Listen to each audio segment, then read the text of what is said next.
السلام علیکم ورحمۃ اللہ وبرکاتہ۔ سامعین، او مختصر قرآن سمجھیں، پارہ نمبر 30 پارٹ نمبر 2 لے کر ہم آپ کی خدمت میں حاضر ہیں۔ سورہ طارق، اس سورت کا مرکزی مضمون مرنے کے بعد زندہ ہونے کا عقیدہ ہے۔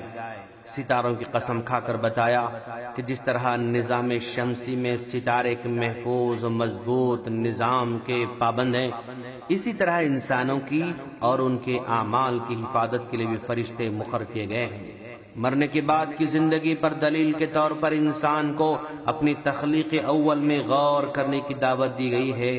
بتایا گیا کہ جس نطفے سے انسان بنا ہے نا، وہ مرد اور عورت کے جسم کے ہر حصے سے جمع ہو کر تیزی کے ساتھ اچھل کر رحم میں منتقل ہو جاتا ہے۔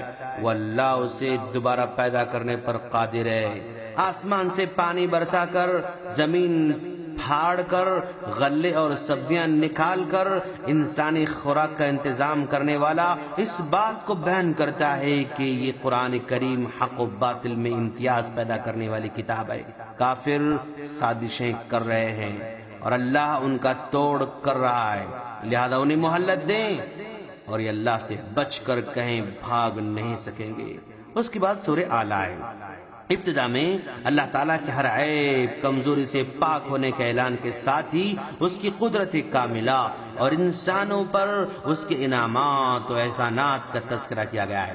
پھر اس بات کا بیان ہے کہ نبی کو براہ راست اللہ ہی تعلیم دیتے ہیں، جس میں نسیان اور بھول چوک کی کوئی گنجائش نہیں۔ البتہ اگر اللہ کسی مرحلے پر قرآن پاک کے کسی حصے کو منسوخ کرنے کے لیے آپ کے ذہن سے مٹا دیتا ہے تو کر سکتا ہے۔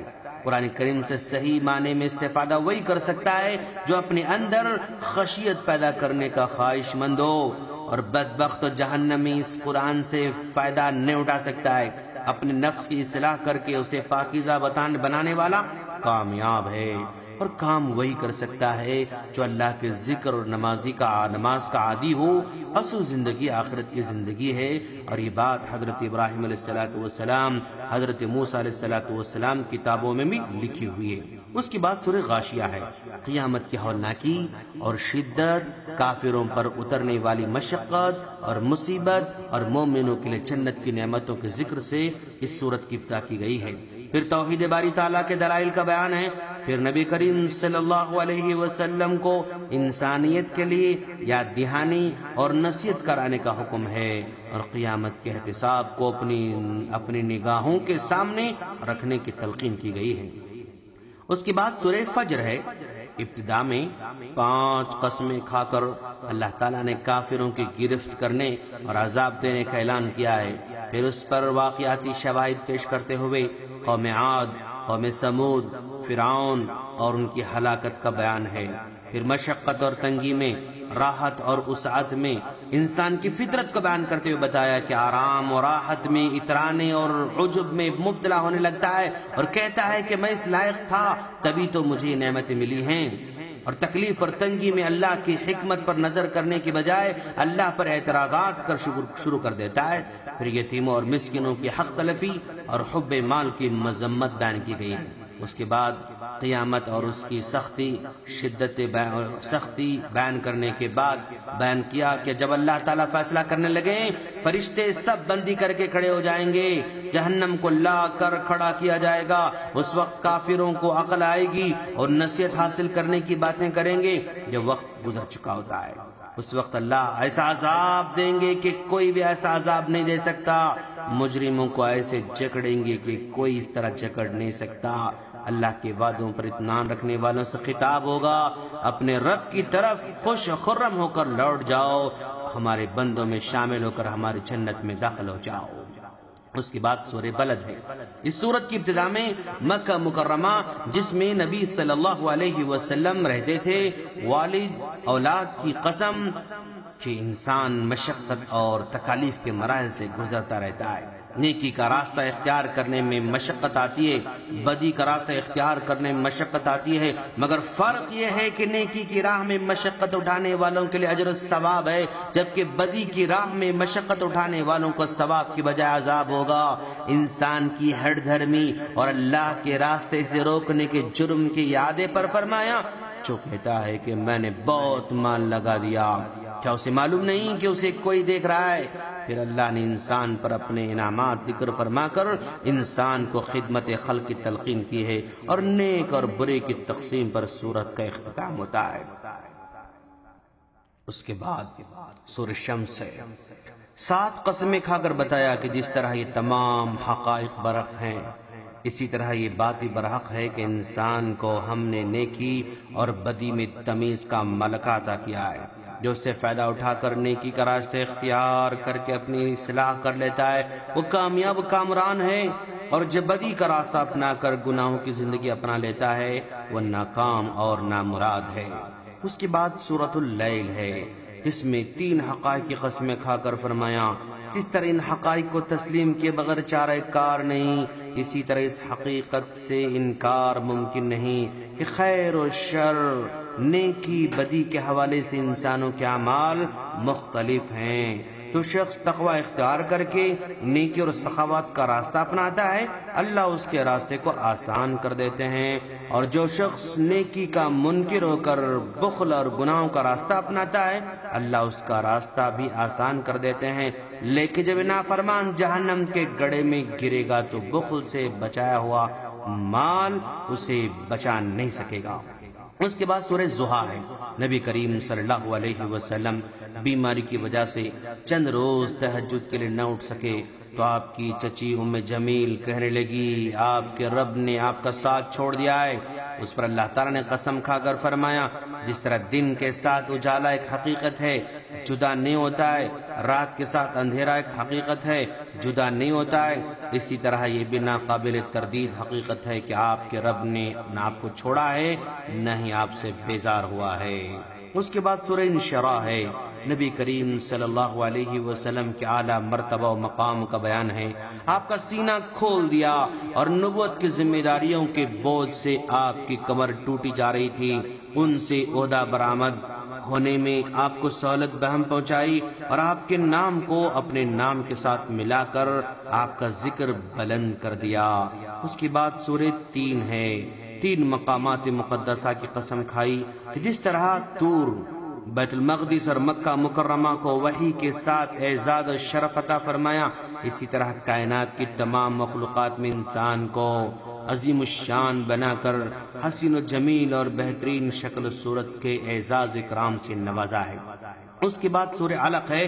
پہلی وحی میں نازل ہونے والی 5 آیتیں اس سورت کی ابتدا میں شامل ہیں، جن میں قرآن نصاب تعلیم کے خد و خال واضح کر کے انسان کی سرکشی کے اسباب سے پردہ اٹھایا گیا ہے۔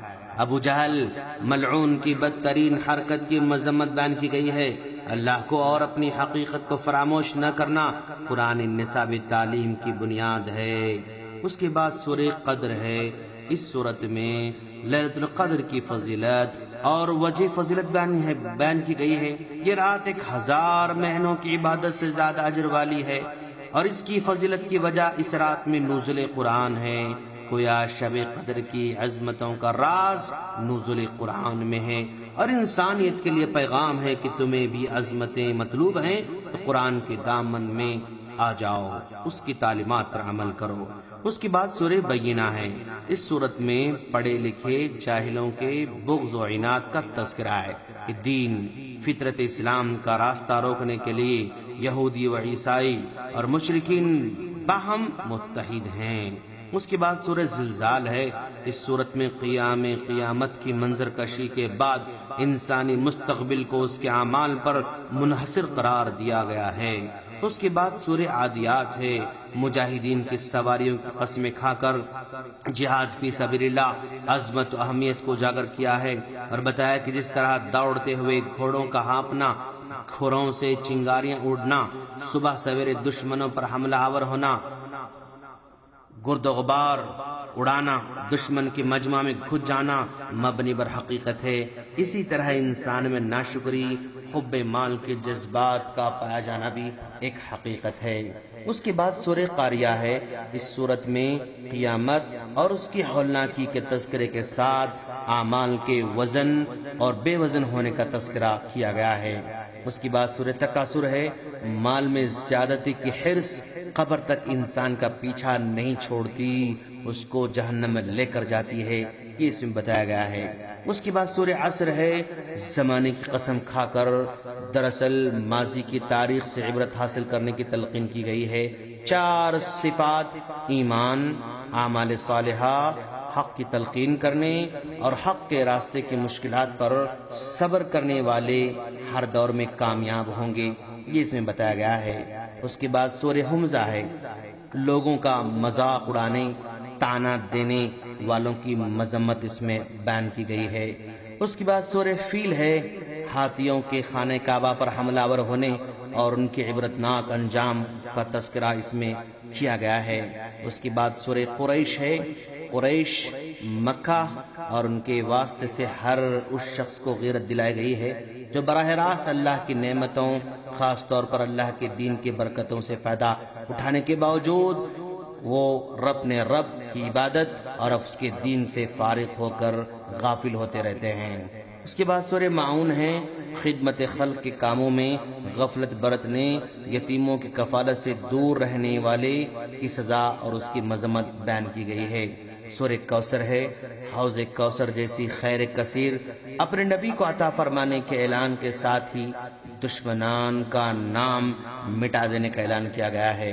اس کے بعد سورہ کافرون ہے، اسلامی نظام حیات کے علاوہ کسی دوسرے نظام کی طرف نگاہ اٹھانے سے منع کیا گیا ہے۔ اس کے بعد سورہ نصر ہے، اسلامی ترقی کے بام عروج، فتح مکہ کی پیشن گوئی اور لوگوں کے جوق در جوق اسلامی نظام میں داخل ہونے کی بات کی گئی ہے۔ اس کے بعد سورہ لہب ہے، اللہ اور اس کے رسول کے بدترین دشمن ابو لہب، جو آپ کا چچا بھی تھا، قریش کا سردار بھی تھا، اپنی بیوی کے ساتھ عبرتناک انجام کو وہ پا چکا۔ سورہ اخلاص ہے، عیسائیوں اور مشرکوں کے باطل عقیدے کی تردید کی گئی ہے، اللہ کے مکمل صفات کا اس میں بیان کیا گیا ہے۔ سورہ فلق، تمام مخلوقات اور شرارت کے عادی حاسدین کے شر سے اللہ کی پناہ حاصل کرنے کی تلقین کی گئی ہے۔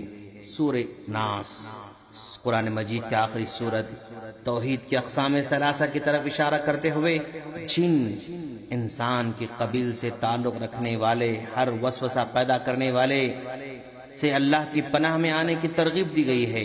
اما عائشہ صدیقہ رضی اللہ عنہ فرماتی ہیں، رسول اللہ صلی اللہ علیہ وسلم روزانہ سونے سے پہلے اخلاص، سورہ فلق، سورہ ناس، تینوں سورتیں پڑھ کر اپنے دونوں ہاتھوں پر دم کر کے پورے جسم پر پھر لیا کرتے تھے اور یہ عمل 3 مرتبہ دہرایا کرتے تھے۔